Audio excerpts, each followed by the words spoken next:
நம்ம என்ன பற்றி பார்க்க போகிறோம்னா மோஸ்ட்லி நம்ம ஷார்ட்ஸில் என்ன வரும் சின்ன சின்ன வீடியோ நாங்கள் எல்லாம் ஏதாச்சும் செஞ்சு போனால் தான் வரும் இப்போ சண்டை வைக்கிறது ஒரு வீடியோ. ஆனால் இப்போ நாங்கள் ஒரு இம்பார்ட்டண்டான விஷயம் வந்து ஷேர் பண்ணுவோம். என்னன்னா ஒரு டென்னிஸ் பால் மோஸ்ட்லி பிஞ்சு உங்களுக்கு தெரியும், கிரிக்கெட் விளாட்றவங்களுக்கு தெரியும். அந்த பிஞ்சை நம்ம டேப் போட்டு ஒட்டி சமைப்போம், சில தூக்கி போட்டுருவோம். ஆனால் எனக்கு ஃப்ரெண்டு ஒரு ஐடியா பண்ணிருக்கான்.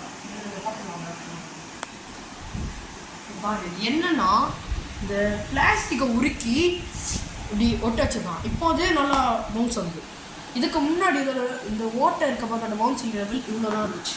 நாங்கள் டேப் போட்டு சமாளித்து பார்த்தோம், முடியலை. எவ்வளோ டேப் போட்டாலும் எப்படி அடித்தாலும் உடை.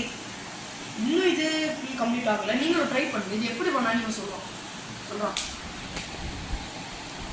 உங்களுக்கு வீட்டில் இப்போ நீங்கள் யூஸ் பண்ணி என்னது இப்போ நீங்கள் உங்கள் வீட்டில் இது இல்லைன்னா மேட்ச் பாக்ஸ் இல்லைன்னா நீங்கள் லைட்ரு கூட யூஸ் பண்ணிக்கலாம்.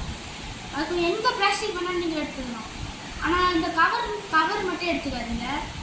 கவர் எடுத்துகிட்டு அதில் சவுருக்கிட்டு கொஞ்ச நேரத்தி அப்படியே இதில் ஊற்றினோடனே கொஞ்ச நேரம் அப்படியே தப்பிட்டு அப்புறம் கொஞ்ச நேரம் கழித்து ஃபெவிக்விக் கொஞ்சம் ஊற்றிட்டு அதுக்கு மேலே இது ஊற்றுங்க. பிளாஸ்டிக் உருகி ஊற்றிட்டு கொஞ்ச நேரம் காய விடுங்க. காய விட்டுட்டு 2 நிமிஷம் கழித்து எடுத்து விளையாடினா பவுன்ஸ் ஆகும் நல்லா. இது ரொம்ப பார்த்துட்டு ஷேர் பண்ணுங்கள், சப்ஸ்கிரைப் பண்ணுங்கள், லைக் பண்ணுங்கள். மோஸ்ட்லி இது ரீச் ஆனால் தான் எங்களால் ஃபுல் விளாக்லாம் போட முடியும். நாங்கள் ஒரு விளாக் ட்ரை பண்ண முடியலை. அதுக்கு ஒரு 50 சப்ஸ்கிரைபர்ஸ் ஆகும். நீங்கள் தான் ஷேர் பண்ணுங்கள். ஒருத்தர் பார்த்து ஷேர் பண்ணால் கூட எனக்கு ஒரு 50 1K வேணும். 50 இருந்தால் தானே விளாக் பண்ண முடியும். சரிங்க, தேங்க்ஸ்.